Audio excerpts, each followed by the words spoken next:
most people, that has been their major concern.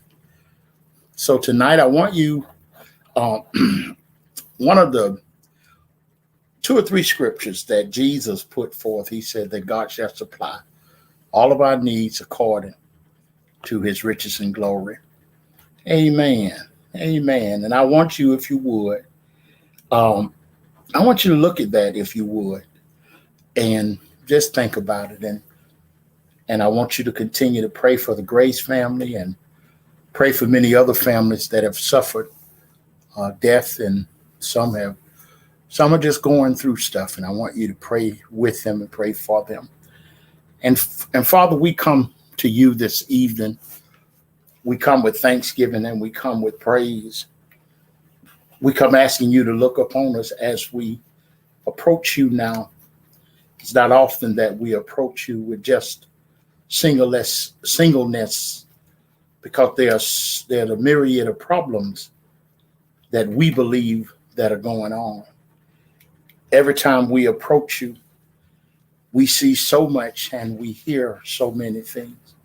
But tonight, oh God, we're asking you that you might hear us as we come to you this evening. We come to you and we put everything before you. We know that you have all things in your control. Tonight, oh God, we pray that you bless Deacon Richburg on a beautiful day. What a great time it is to know that you've already said to her, beyond 70. And we're thankful for what you do and for the manner in which you have blessed. And now we ask you to bless each of us. Some of us are in need of blessings, and some of us are thanking you for blessing.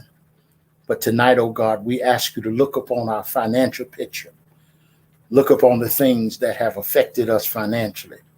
And we pray tonight that you would allow us this privilege of seeing things in a way wherein we can know beyond anything that you still have our best interests at heart.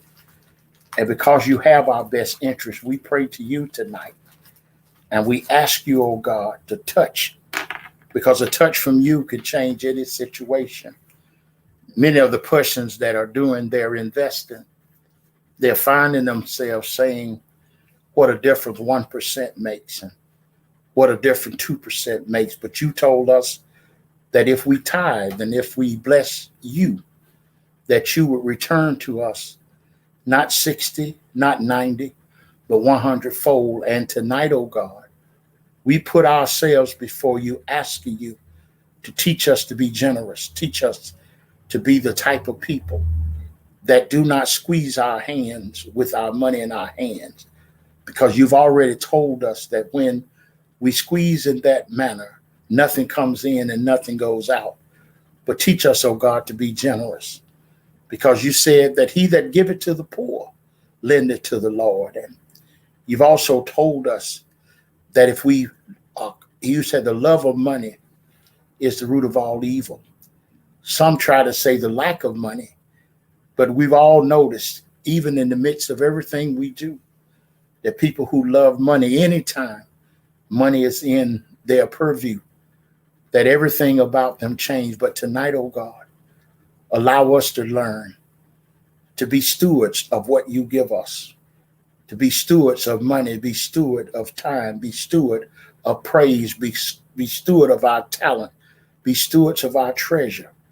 And then we're careful to give you praise. Bless us tonight as we study the rudimental things about investing, the rudimental things about being that people that not only are prudent praisers, not only are we ardent worshipers, but we are also those, oh God, who knew what Solomon said. He said, in all our ways to acknowledge you, and you would direct our path. Direct our paths tonight, that as we come to you, that we do not leave you empty-handed, that as we come before you tonight, that we could leave knowing that you have put us in the position to be blessed. And we thank you now for changing our position, for changing everything about our situation, for turning our situation around, blessing our businesses, blessing our retirement, blessing our jobs, blessing our homes, blessing everything that we've done. And we thank you in advance. And now, oh God, we pray that as you're with us, that you allow all that we do and all that we have done to be that instrument whereby you turn around and then you bless us to where we do not have room enough to receive. And then we're careful to give your name the praise in the name of Jesus. Amen. God bless you. God bless you. Amen. And Deacon Richburg, I am happy to be teaching on your birthday. So we're gonna dedicate all of this stuff, because I'm telling you, it has been one of the strangest events has been happening today. And we're going into our lesson today, and because our lesson this evening, we're going to talk about. I got a note in the mail, in my email. That's my online mail, and a gentleman said to me, he said, so he was inviting me to come to his class, and he told me that he was going to give me a 50% discount. And I thanked him. We were conversing, and I thanked him. And so he told me that the 50% discount would be $450. And so I asked him, I said, well, what are you teaching? And he said, cryptocurrency, and how to invest, how to maintain yourself in this crazy environment that we are in. Well, tonight, what I'm going to do with you is that now he was telling me about his degree. And now I'm going to go on the record, and some of you going to look at me like craziness. But actually, see, investing, the only thing that, like if you say finance degree, well, I have a degree in finance, but nowhere in a finance course do they teach the fine art of investing. They teach you how to read charts, and they teach you how to plan to see how a company is doing. But nowhere do they sit and say to you that in the next 25 years, you're going to make X amount of dollars. Because if they could teach you, say, how to invest, then what would happen would be everybody would stop going to school to be an engineer. Because the thing happens is that you hear people talk about what they call STEM. And with the STEM, they will say to you that all of us have come here and we are doing technology, we're doing science and math and all of these things. So you turn around and someone will say, well, I have a degree in a mechanical engineer, but he can't even change a tire. And you're like, excuse me? And then you look up, and the first thing he would say, they didn't teach that in engineering school. And then you have someone who will say, I have a degree in education. And then, but they make some of the silliest mistakes. And you'll say, well, because then they'll turn around and say, well, the degree didn't teach me how to be educated. The degree taught me how to teach others. And sometimes you might be a little afraid with me, but don't be, because I'm not putting down education. But the thing that happens is that as he was talking, and I asked him, I said, tell me a little bit about your investment strategy. He said, oh, no, I'm bringing in other people to do that. I said, well, tell me a little bit about theirs. And that is the problem we're having, because the thing that you have to realize, and this is very, very key to investing. You got to have a strategy. And you say, you tell me, well, one of these days, if you do me a favor, we come back out of COVID, and I want you, if you would, I want you to turn around and, and come and see. You'll come and see, what an investor look like. And then, see in the church, that's what we're going to talk about tonight. We're going to talk about what an investor looks like. Because in the church, that is my other job in terms of ministry. So, you sit there, and I have made people look and be very angry, because I would say, no, don't give your money to the minister when he stands up and he tells you that you're sowing into me, because the preacher can't bless you that way. But now, so I just made 90 enemies, because people believe that they give to the preacher, and and all across this world, people have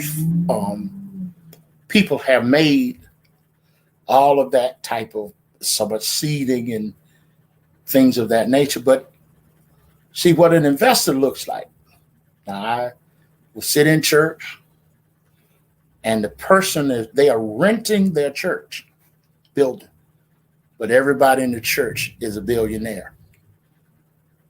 And see, and the first idea, if you are a billionaire, or you're on your way to be a billionaire, the first thing you would probably purchase, if you were doing church, you would purchase a church.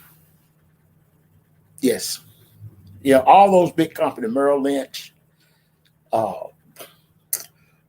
Goldman Sachs, Chase Manhattan, the first thing they secure the office, their building.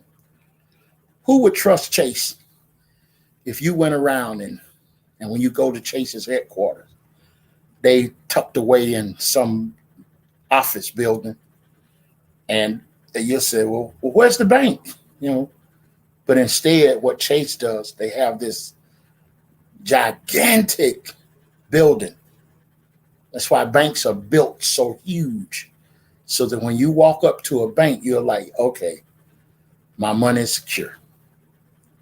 And sometime next week, because you do know that Chase Manhattan went out of business.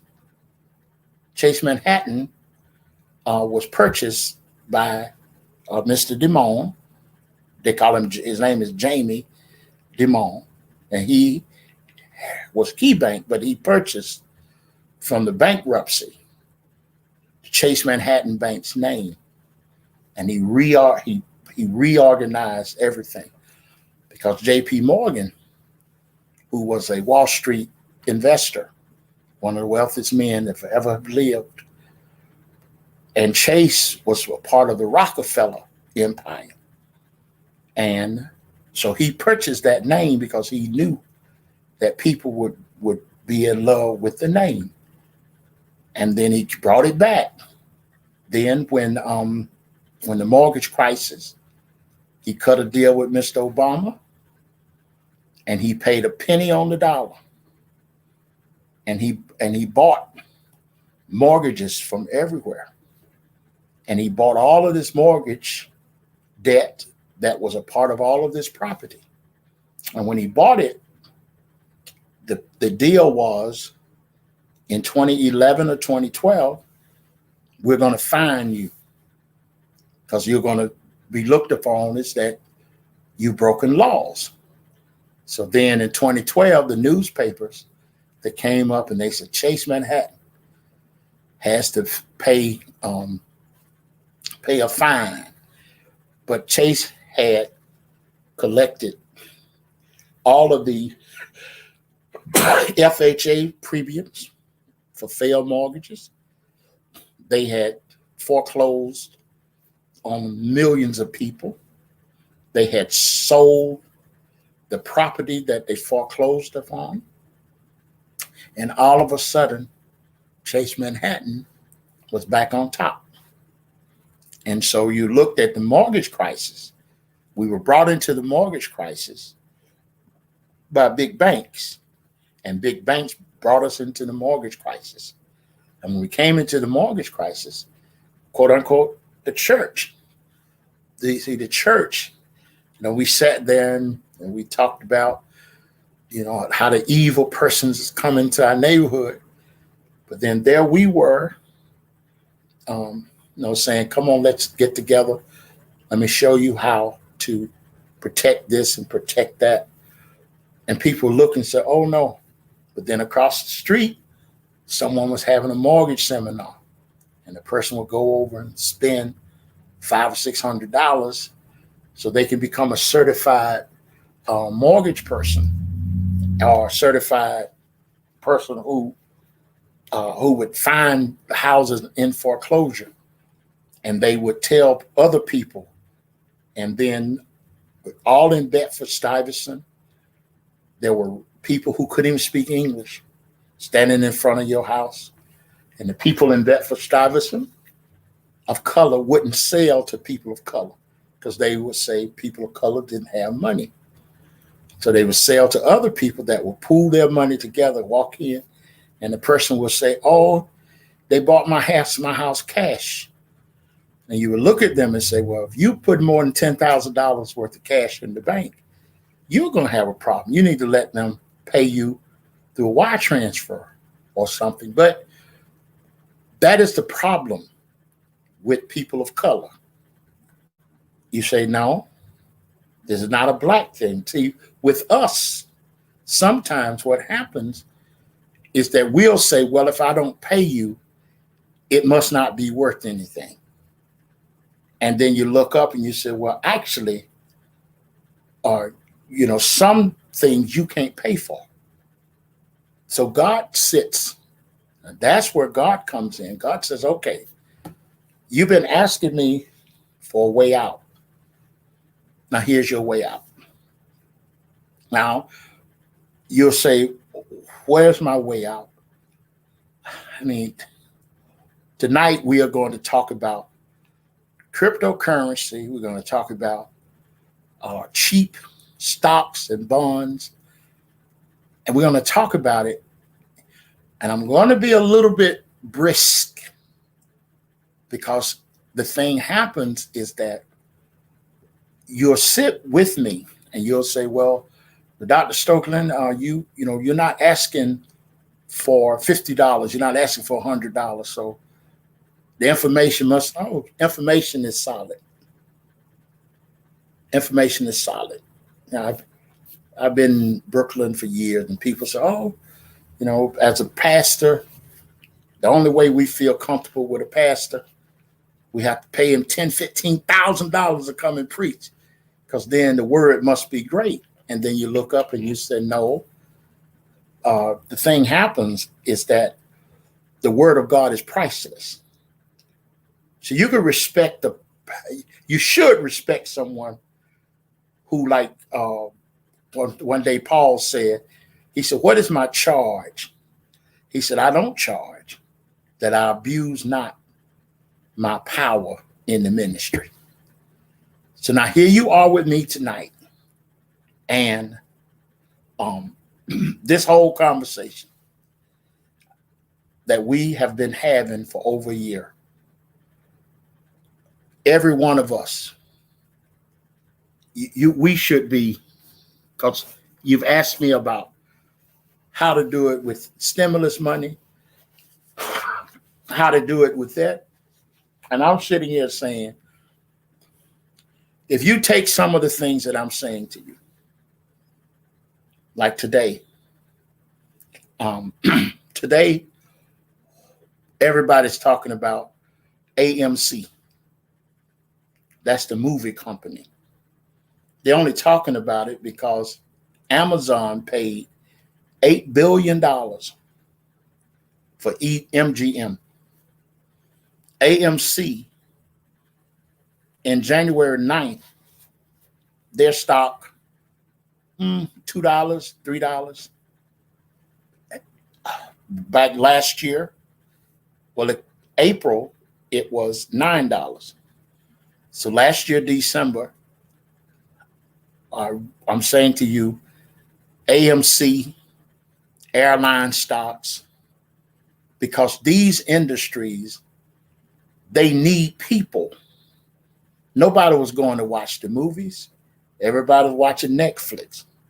So Netflix went from $60, $390 a share. Now here we are today. You should write AMC down, because what AMC did, AMC went from $2 and AMC closed today at $27. And so why is that important? Well, let's say, for instance, you bought AMC, $2. You'd have 500 shares for $1,000. And today, just because they help me add up easier. Let's say $30. So 30 times 500, put that on your paper. So the 500 shares that you paid $1,000 for, they're worth $30 a share. How much is that? 30 times 500. So 30 times 50, 1,500. Oh no, let me do it easier. 30 times 100 is 3,000. So there we are. So we're at $15,000 for $1,000. And so with all of that in mind, if we are going to be, I understood what the gentleman was saying to me, because he felt that, because he was telling me, he said, you only get what you pay for. And I said, well, I wouldn't be getting much from you. And then he says, what? I said, I wouldn't be getting much from you.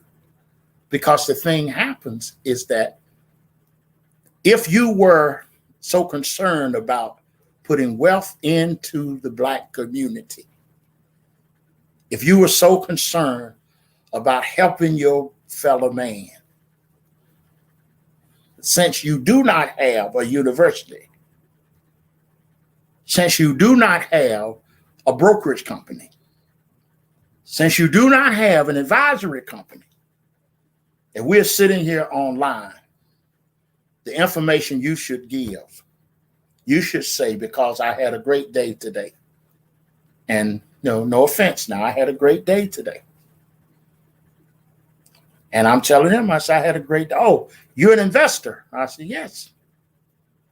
Yes, but when you sit there and you'll say to people, you'll say, so this is how you're going to get out of things. Yes. This is how God blesses you back when you hear the principles in the scriptures. All that I said, no, let's stay there for a minute. I will restore what the locusts, what the cankerworm, what the palmer worms have destroyed. How's he going to do it?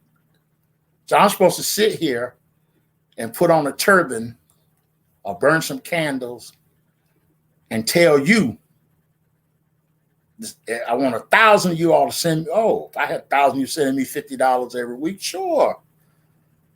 But see, why not do this? Why not I turn around and get 50 of you to invest 1,000 so that you can be blessed? See, that's how you're blessed. And then from that blessing, when I get down on my knees, I said, well, Lord, this month I spoke to 1,000 people. I can't say how many of them invested, but if they invested, this is where we are. So take AMC. If you had invested, if when I'm giving you your investment platform every Friday. Something in these Fridays have to get your attention. Yes. My prayer with you a few weeks ago. Now, I could go on my thing and tell you, because when I start praying with you, I always say, this is what we are praying for. So in my OneNote, I have what we're praying for. This is what I'm teaching today. In my OneNote, I have that. So I said to you, I said, and I'm saying it again, I said, well, cryptocurrency, the Bitcoin, it's at $60,000. I said, that's too much money to invest, because if it comes down, you'll lose money. But what we are going to do, we're going to learn how to buy what is called the dip. And now some of you looked at me like I had two heads, and you're like, well, why is he saying, why is he telling us that the cryptocurrency is coming down? But then what I'm hearing is that, what I'm hearing everywhere is that the cryptocurrency is going through the roof. Well, I'm saying no. Let's look at, write this one down, because now I'm going to do the stocks first. ZNGA. Yes, you've seen that before. That's a little Chinese company. They was going through the roof, and I said, don't be afraid of them. But Zynga is a gaming company whose user base soared during the pandemic. And when it soared, then all of a sudden we had this terrible situation. We had this terrible situation because one of the things that was bad about it was the fact that you couldn't make money. And everywhere you look, people were saying, we got to try to make some money. We got to try to make some money. And I'm sitting there with you saying, you'll be okay. And then when I'm telling you why you would be okay, we come back and we have this strange situation. What is it? See, the strange situation that we are having is that everywhere around us, people are saying, invest. But if you take your investment from CNN, or if you take your investment from those talking heads on the news, they're only going to say things like, Monday, the real estate market is doing great. Then there you are believing in the real estate market. And next minute, they'll turn around and say, real estate market is plummeting. And there you are, you're running from one place to another. You can't do that. See, when you do that, you're going to always be running like a chicken with your neck cut off. You got to have an investment strategy. And the strategy has to come to where you can have something where, no way. I'm not saying sit down and get $250,000. No, I've been telling you $50, $100, $1,000. But because I'm saying that, you're looking at me as if to say, he can't be serious. But that's how you invest. No, you don't invest the mortgage money. You don't invest the rent money. You don't invest the food money. That's called gambling. You invest the few dollars that you can. I have a colleague. It was so funny because in 2013 and 2014, Apple was $99 a share. Mm-hmm. I'd already sold some Apple because trying to survive. Apple was $99 a share. And there I was, trying to live off of nothing. And then every time you look up, I stopped buying Bitcoin and I started buying Apple. Now you can go, you don't need a stockbroker to do that. Now, since I've shown you how to do Robinhood, Kraken, all of these places, Ameritrade, you can buy shares of stock for free. You don't have to pay for them. So then we were $99. But since August of last year, for every share of Apple gave you 4 shares. So now your shares have gone from being $99 split into 4 shares. So if you had 50, well, let's do 100 so it'll be easy for me. So then you have 400 shares of Apple. And Apple has been trading more than $200 per share. So there you are. So then I told you about Amazon was always $2,000-$3,000. So we didn't jump there. So we jumped on Tesla. So when we started talking about Tesla, it was $300. I said, well, buy 2 or 3 shares. Because the only thing your portfolio needs, could you write this word down? Diversity. See, when you hear people talk about, now I'm going to lose some more friends. See, when people are talking about multiple streams of income, see, that what they are talking about, that's really, it isn't fair. It isn't fair. It isn't fair. Because multiple streams of income is not you taking $500 to buy the right to be in a multi-level marketing system and then put people in under you and everybody who signs in. No. Multiple streams of income is I make money from my salary at my job. Then I have what is called passive income. Passive incomes comes from rental investments, comes from stock market investment, comes from bond investments.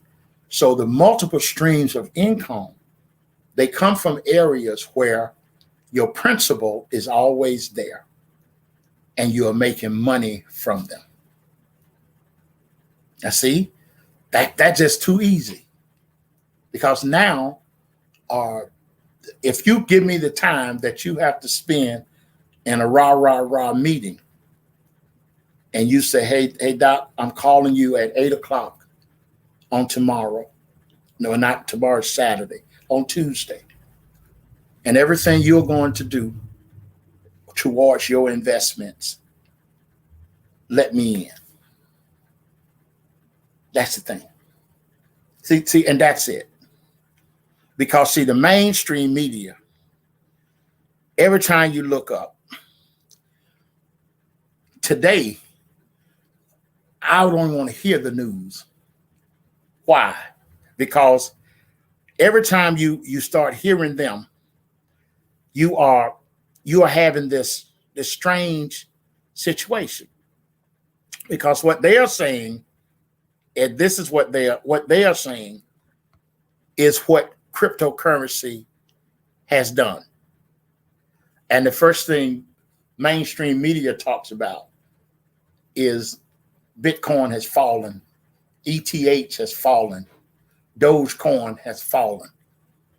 But they have nothing to tell you where is your investment opportunity. Oh, AMC is up 260%.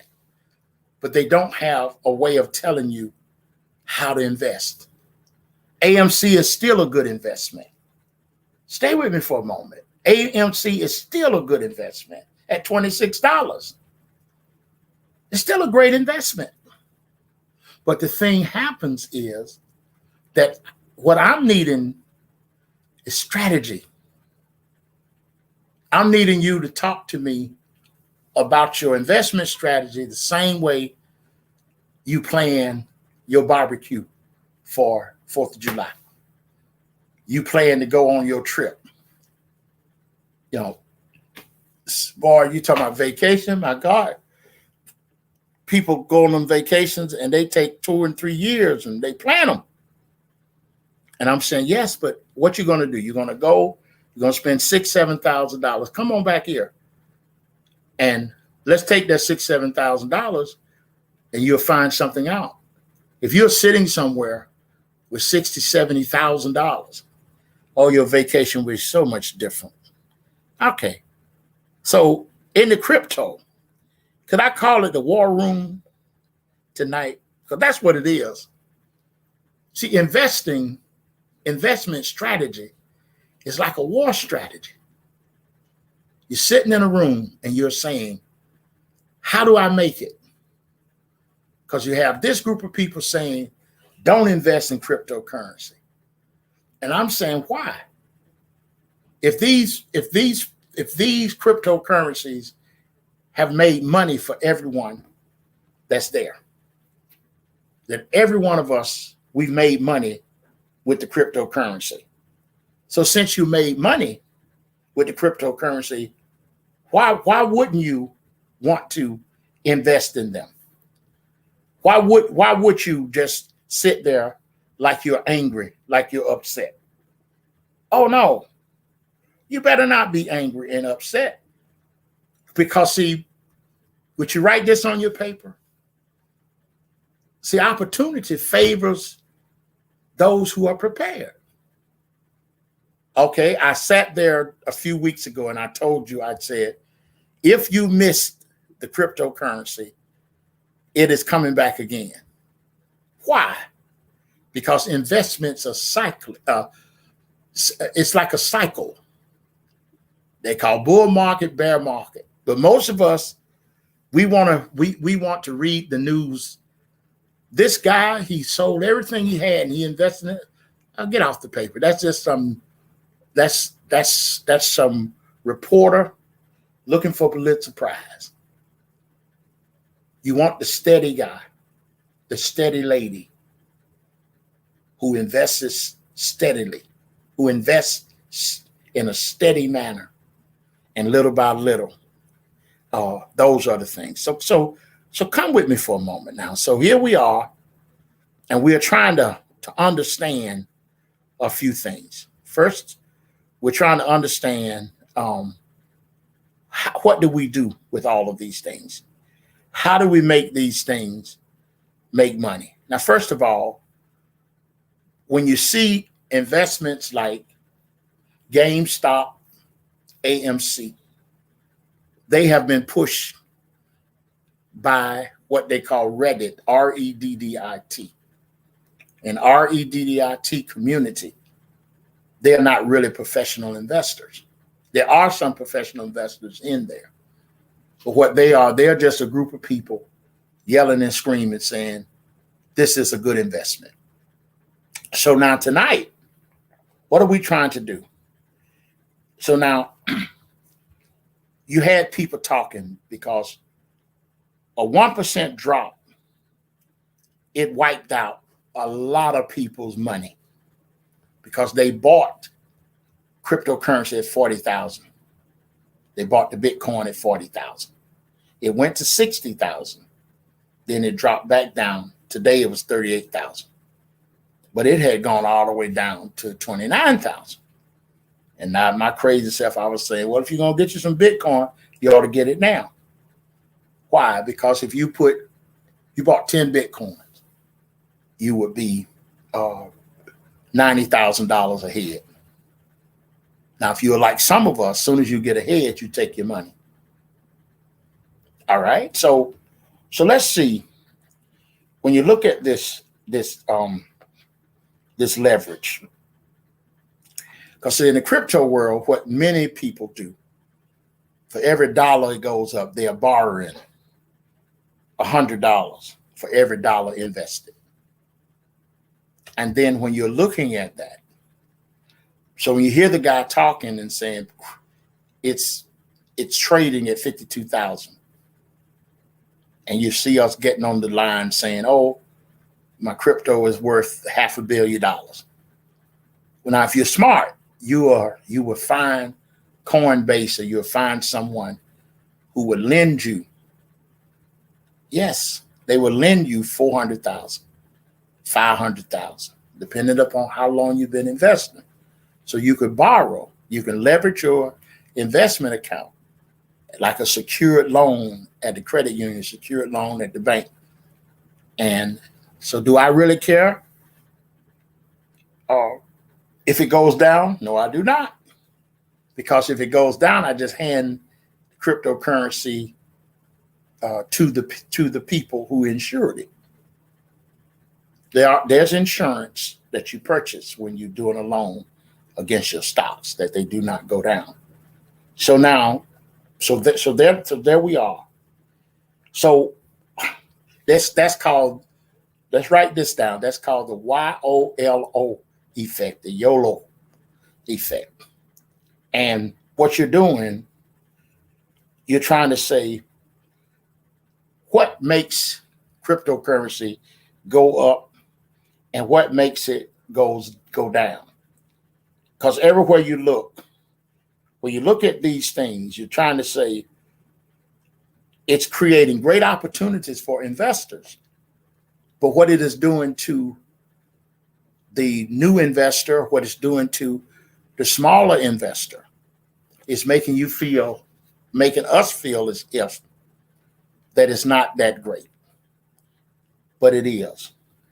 Because see, when you look at the crypto investor, especially the one who comes to our finance church, see, when you're here, you're looking for the back door. Look for backdoor opportunity. No, because if you're investing $400,000-$500,000, and you're going to put all of your money in cryptocurrency, then you've already defied the first law of investing. Never put all your eggs in one basket. There's a gentleman. I think I met him, but I'm not sure. But he hates the man who owns Tesla. So he's shorting his stock. He has $530 million worth of Tesla.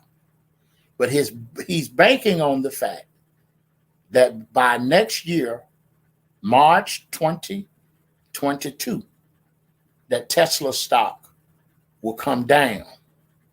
And if it comes down, he's going to make a few $1 billion.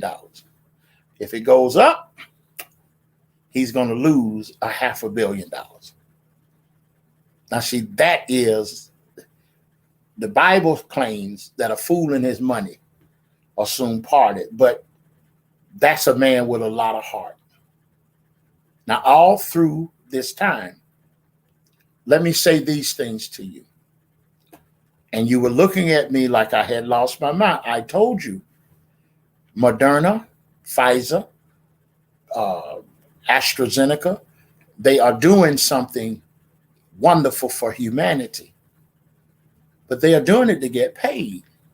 All of a sudden, there has been maybe 50 billionaires made out of that business.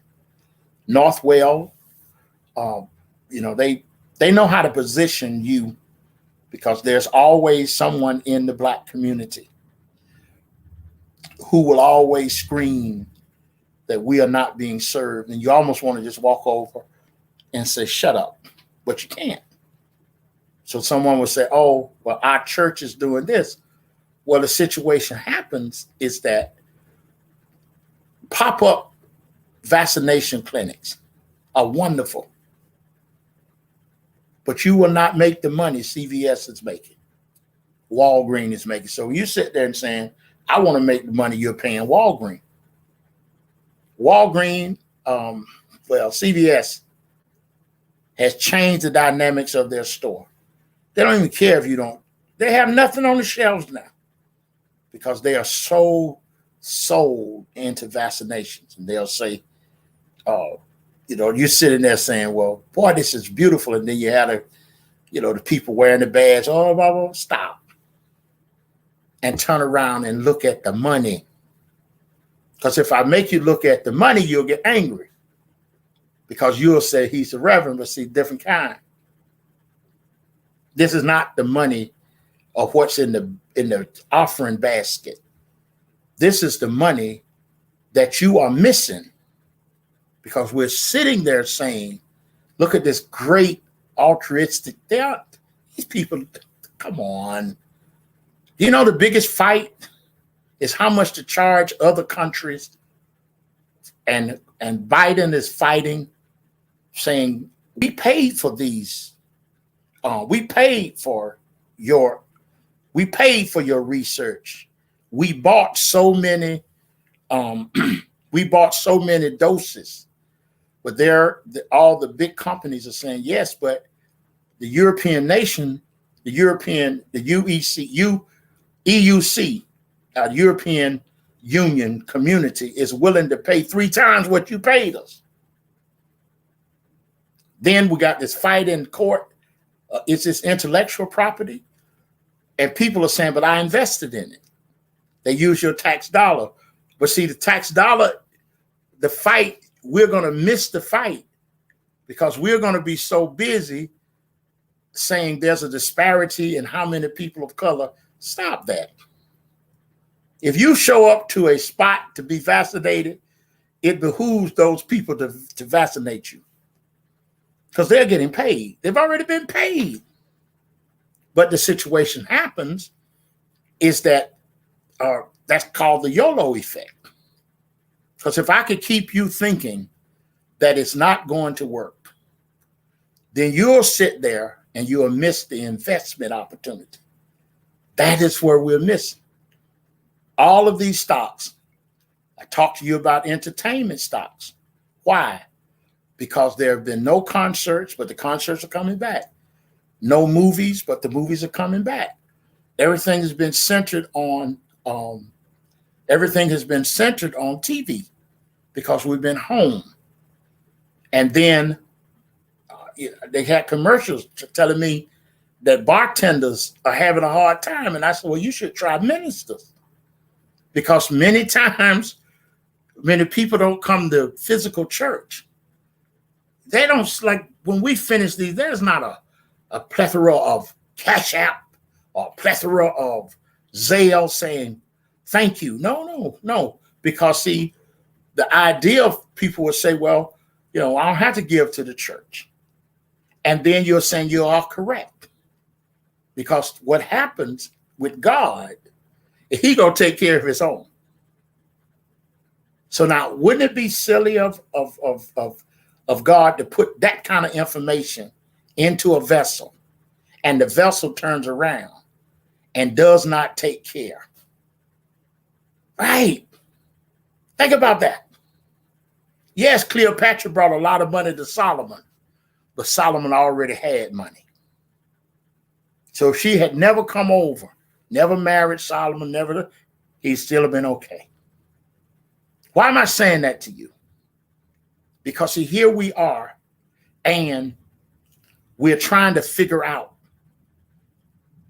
where the money is going. And if you keep listening to the news steals your joy. Don't you think I'm upset when people sit there and say, yes, so-and-so, he's president of Moderna. Now, he was living in a very nice apartment, but it was like maybe $3,000-$4,000 a month apartment. And you say, well, Boston, that's not a lot of money for downtown Boston. That's not a lot of money for downtown Boston. It's like living downtown New York and you're paying $3,000 a month or $4,000 a month. That's a lot of money, but that's not a lot of money in New York City. Got people in New York City. Jennifer Lawrence, she married a guy.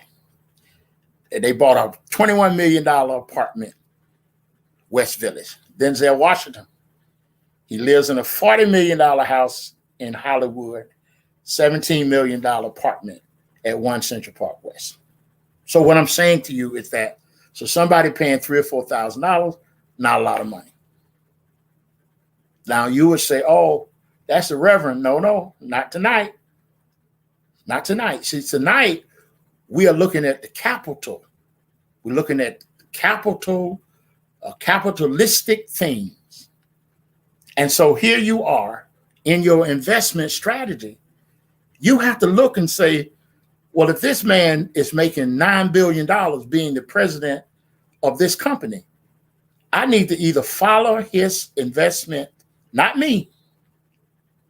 But when I was looking and saying, they was telling me all the people who were making money, and I said, oh, we passed that because we bought Moderna.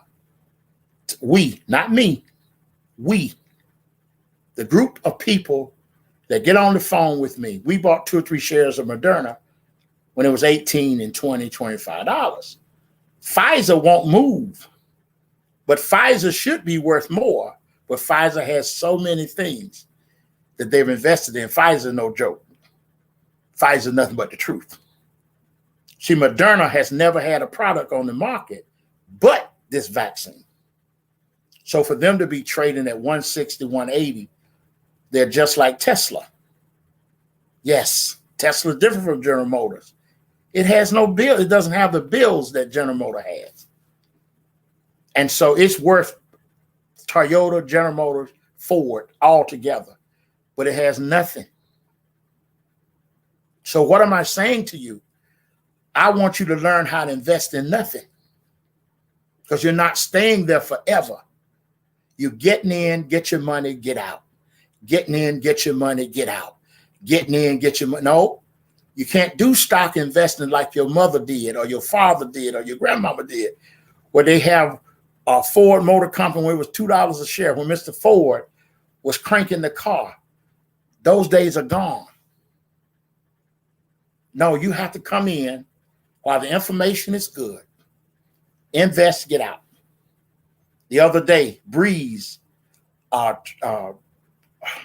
JetBlue opened a new airline called Breeze.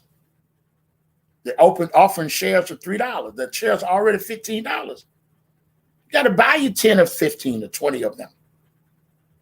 What am I saying to you? I'm saying the savvy investor, you're coming here with me because you're trying to see what can you do other than eat, buy, shop online with the money that you have left over. I'm saying take the money you have left over and invest. And then when the pandemic is over, I'm trying to hurry. Oh man, my time always slips away from me. So that's the thing.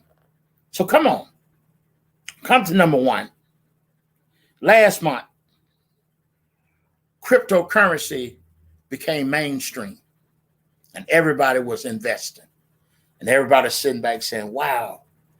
Then I'm sitting there saying to you, in December of last year, I said, well, the cryptocurrency is down. Well, did I get out? Yes. But all you do is get out and then you purchase again. No, not time to purchase a $38,000 Bitcoin. No.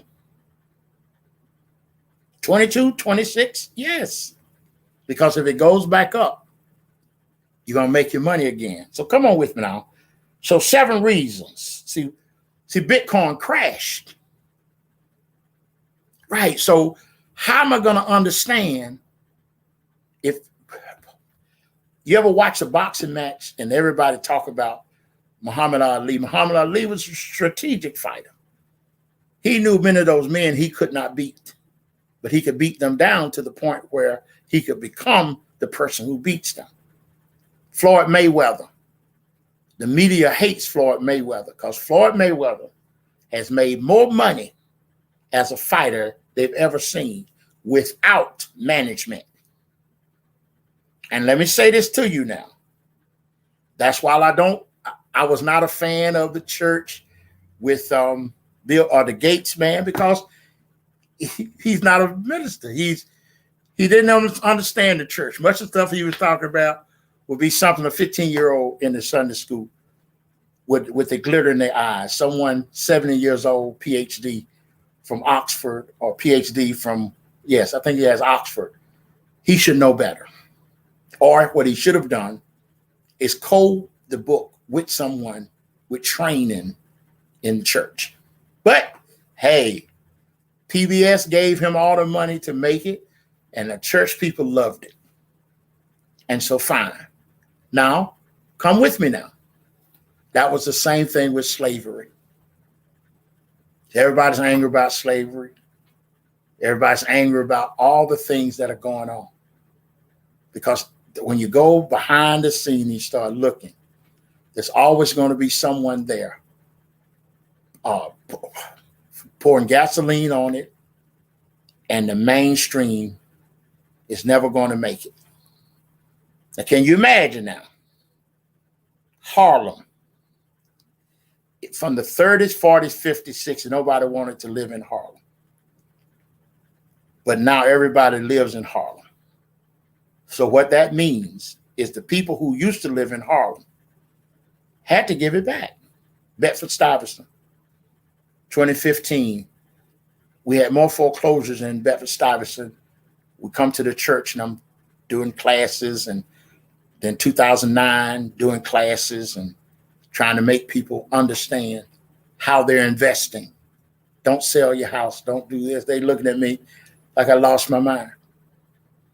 So down the street, next to a housing, like a public housing, across the street from the public housing, where nobody wanted to live, the brownstones are $1.5 million. And so, no, it's not a matter now of wanting to live. It's not, we can't, it's being hard to afford to live there. People paying $3 and $4 million for houses that people of color owned, but it had no bearing, because if you don't take if you don't take the information that is given to you, then we're going to repeat it again.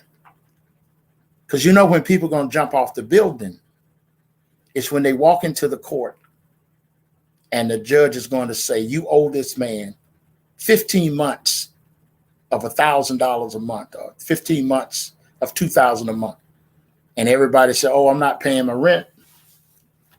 Then you have the people, say, should I accept unemployment or should I go to work? I'm saying, if you could go to work, go to work.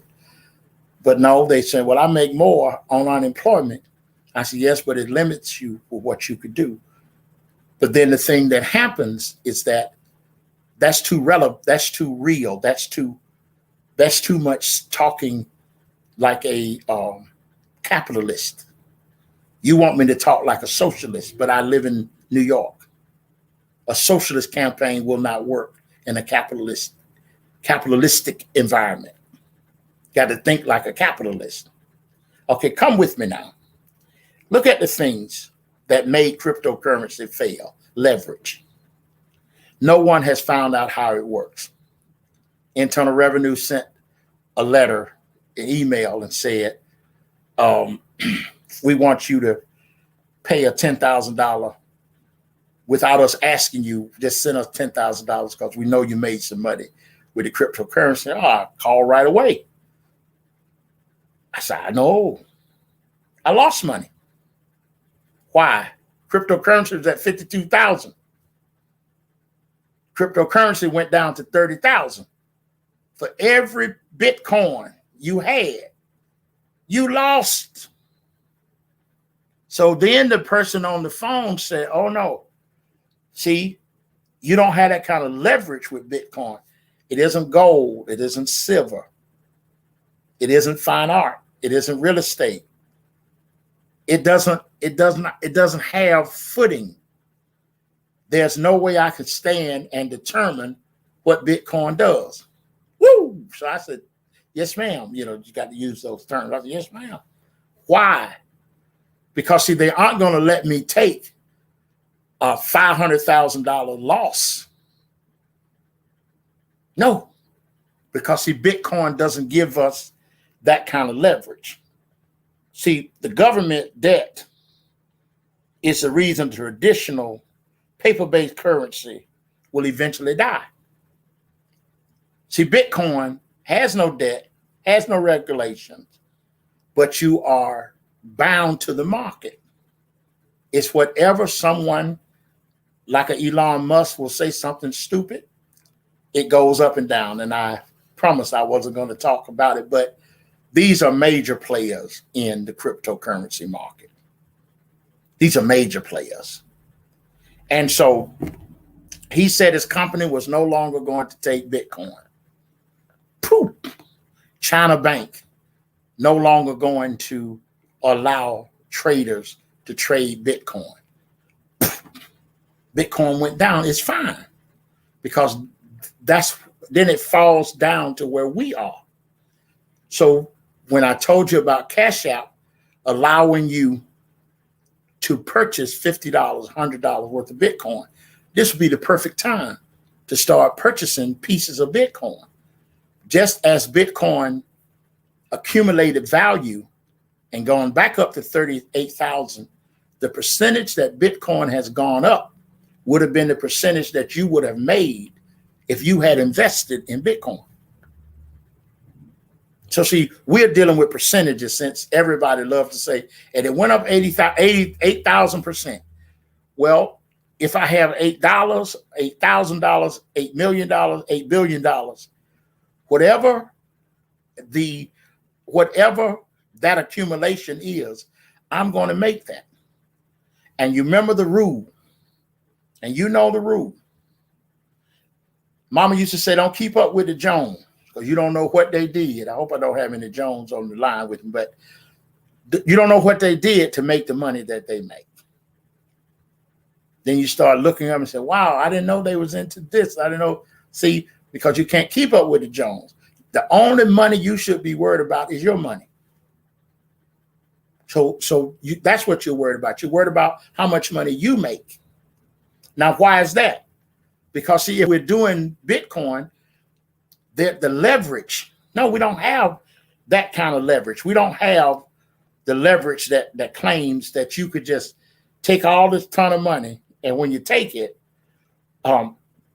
you hear the crypto traders, they are using 100 times leverage. That's called debt. So, but you can't be in a capitalist market. You got to get rid of Ramsey.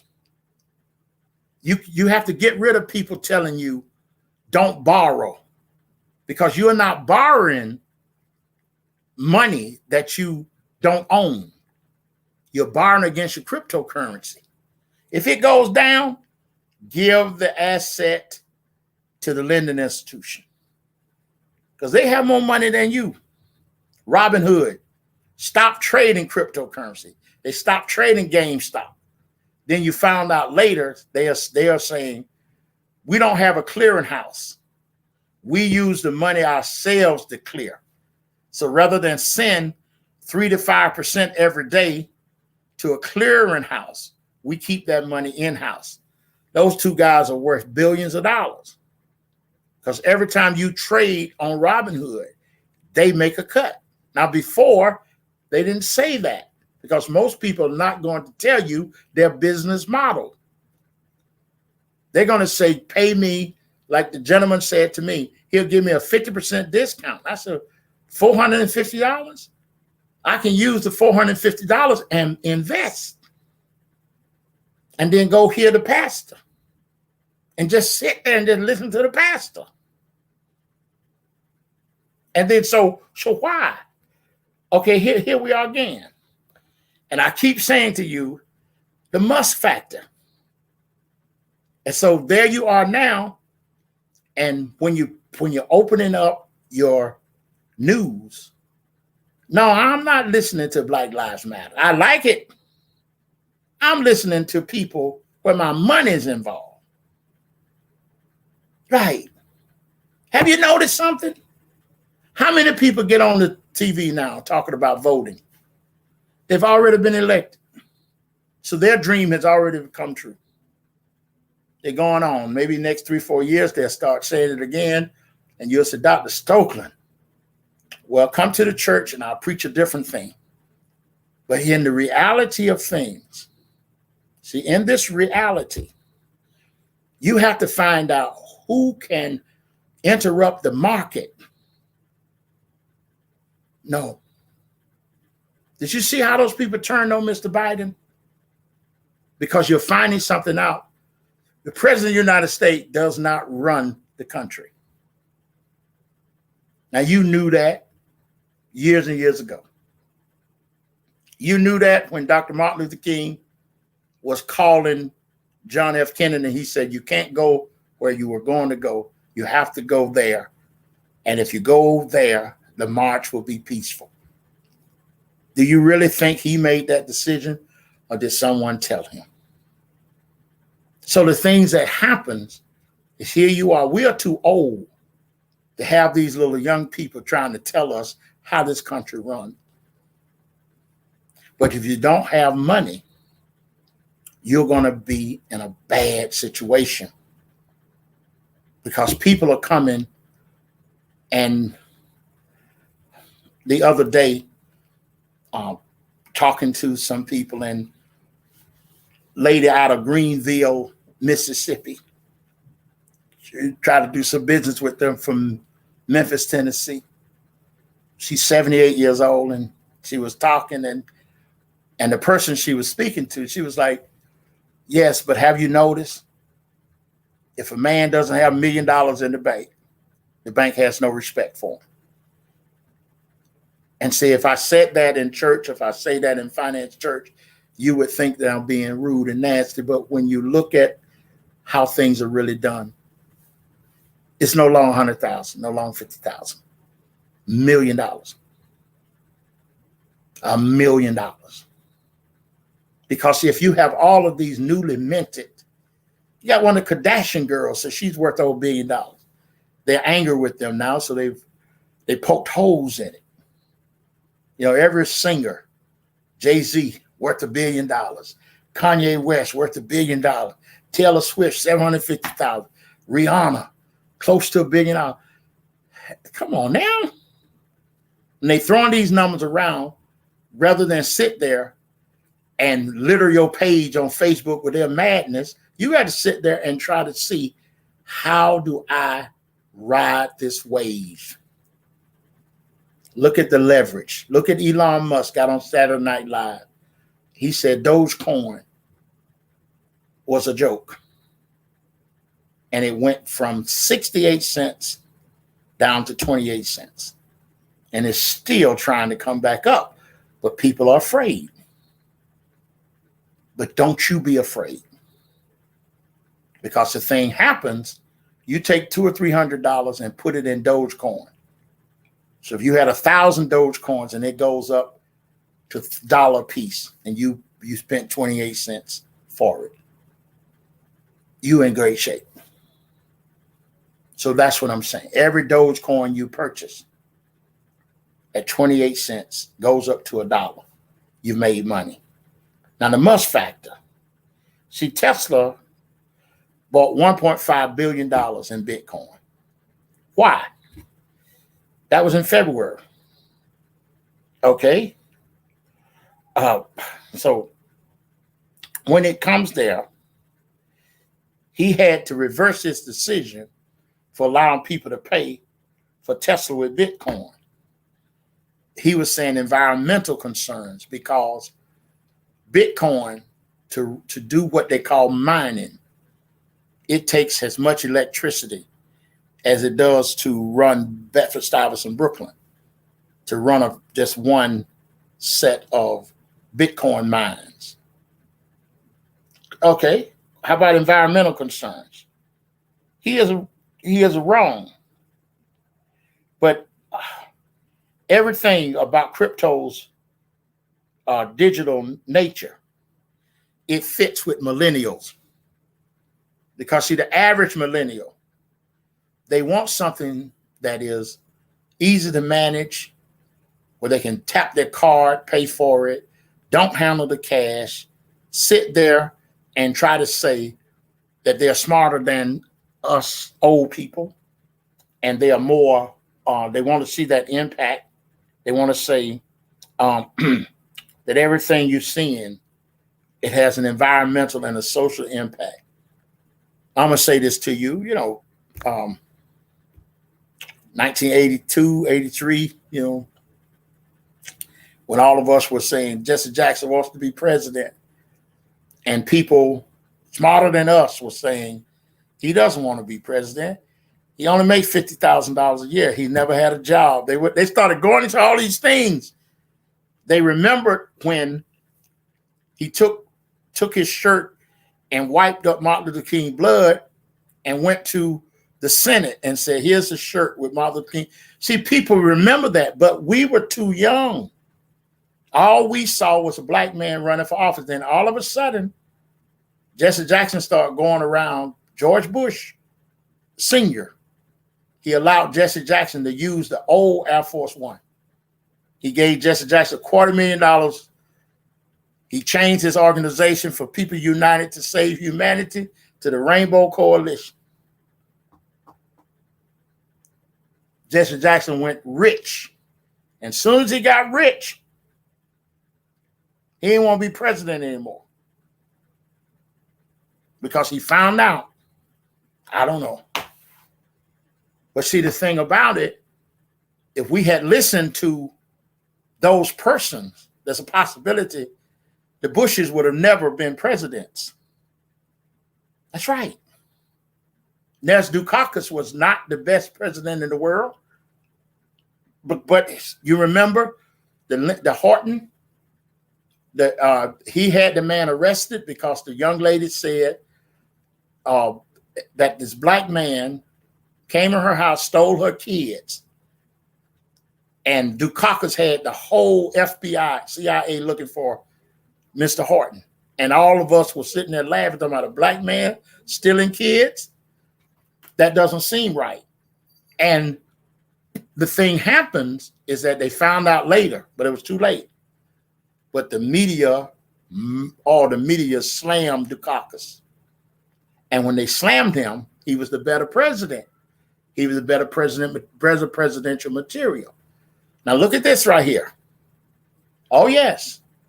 A capitalist would say Donald Trump, his programs and things of that nature, was a better fit for America. But Mr. Biden was the better choice for president. That's right. He's taken all of the things that will make the country work because he understands environmental concerns. Now, he wasn't that pleased with Elon Musk, where Donald Trump would have been, he'd have brought Elon Musk to the White House because they liked that kind of stuff. Not Mr. Biden. He's talking about regulations. And when he started speaking of regulations, he was saying, you aren't going to steal these people's pension. You aren't going to steal these people's money. You aren't going to do that. And then all of a sudden, that should have signaled to you as an investor, it's a time now to invest. You have to invest. He's a prosecutor. Oh, yes. You got two prosecutors in the White House. Former prosecutor, whatever you want to call them. But you aren't going to get away with the things that you would have gotten away with Donald Trump. And so, therefore, you should feel more comfortable. So look at cryptocurrency. It failed because there's nothing to leverage it against. Then it was tied to the mystique of one person. It has to take into consideration environmental concerns because the social impact. See, Bitcoin mining is breathing new life into places where people had stopped using because most people don't want to use all these shuttle fuel power plants. And then there is Bitcoin. It uses more electricity than the entire country of Argentina.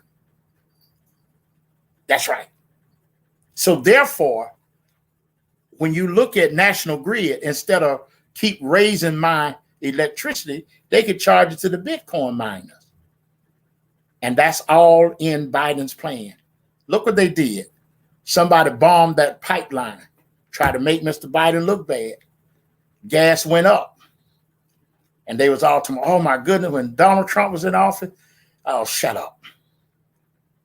You know, gas, no, you should look at COVID, because COVID probably would not have had the effects if you would have had a Mr. Biden in the office at the beginning of COVID. That's right. Because you have to have someone with compassion. You can't have someone running your country whose only concern is about his power, his power, his power. So now here, Bitcoin failed because there's a regulator in the White House who's saying, you steal money, you go to jail. And all of these people he's putting in office, all of these attorneys that he's putting in office have never made a whole lot of money. Some of them work at some of the better law firms, but they have not made a whole lot of money. They have not made billions of dollars. They may have made $1 million, which is very good income. But he's putting them in office as prosecuting attorneys all around the country. He's changing Donald Trump's people, and the people are coming in, and all of a sudden, you're seeing a different brand of you can see it in the idea of bringing charges, federal charges against the police officers who stood by and allowed Mr. Floyd to be killed. All is changing. Okay, last thing, regulations. You got China edition. The biggest crypto sell-off occurred after China. Now, China's that country who claimed we love Bitcoin. But when they announced the reversal on the practice of mining Bitcoin, oh my God. And they was going to limit Bitcoin transaction, Bitcoin went down. Then the US came. Cryptocurrency could be used in tax evasion. That's right. An illegal activity. The Biden administration, they proposed any transaction above $10,000 to be reported to the Internal Revenue. That's the same thing they do when you walk in the bank and put money. All right, how about that? So everything that you're seeing, this sell-off, everything that you're seeing is to your benefit, because it is teaching us that cryptocurrency is here to stay. So see, you cannot with cryptocurrency. Can you write this down? FOMO. You cannot let the newspapers make you feel is that you're missing out. Oh, yes. Come on now. The other day, please now, I'm looking at Rihanna because I'm trying to get to this article in the Guardian newspaper. They had an article that I was trying to get to, and I couldn't get to the article because to get to the article, I had to go through their picture thing of Rihanna. And they trying to make me think that, Rihanna looking good, blah, blah, blah, blah. And I'm saying, please. And every time you look up, she has on Fenty. That's the company she owns. And they're telling me all this, and I'm trying to flip through. So they come up to, she has on some short pants, silk looking. They're not silk, but they were silk looking. And down at the bottom, they said sold out. You're like, get out of here. This newspaper this article 2 weeks old, and it should not be saying sold out. Because many people would say, if you have a hot product, you make more of it. But they also know how silly consumers are. If they think something is sold out, they'll pay more. Look at PlayStation 5. They knew they needed more PlayStation 5, but they knew also if they flood the market, They couldn't get $500 for that little bitty piece of bad equipment. Look at the iPhone. They're made in China for like $6 a piece, and they're sold in America for $1,000. But we spend all our time worrying about how much Nike shoes are made for, because we'll say, oh, you got sweatshops making shoes for 12 cents and selling them for $100, because they're trying to get you quote unquote socially conscious. But no, this is business. So you got to fear missing out. So you could buy a $300 pair of shoes or a $1,200 phone. The $1,200 phone person is a different type of consumer. So their fear is not of missing out, but their fear, they're not the right color, or not race, but the phone itself. They'll pay $1,200 for $1,200 of iPhone 12 because they'll say we have the money. So it's a status symbol. But many of us, how they are tricking us to come back and say, I got to get me some Bitcoin. I got to get me some Dogecoin. I got to get this because I'm missing out. See, the savvy investor, a strategic investor, will come on Friday nights and let all of that madness go.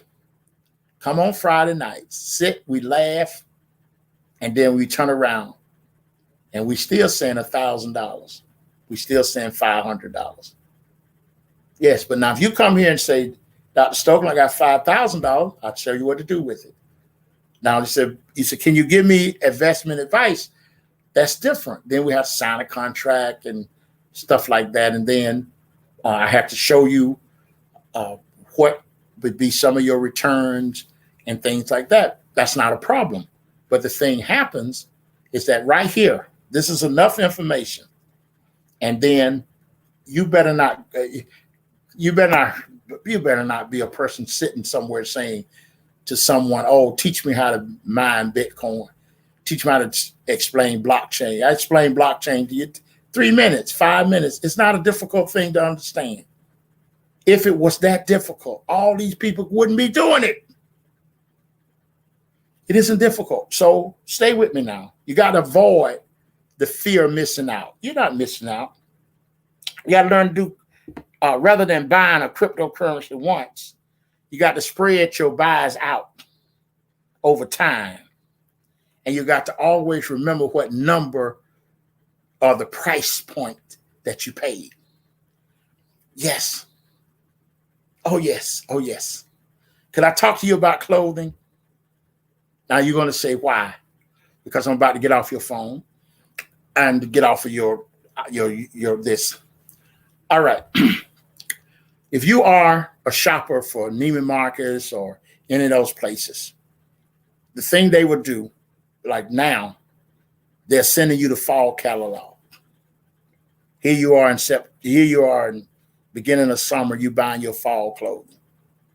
And what they do, they tear a hole in your wallet because they understand something, that you are not someone who does dollar cost average. See, DCA is what someone like Warren Buffett does.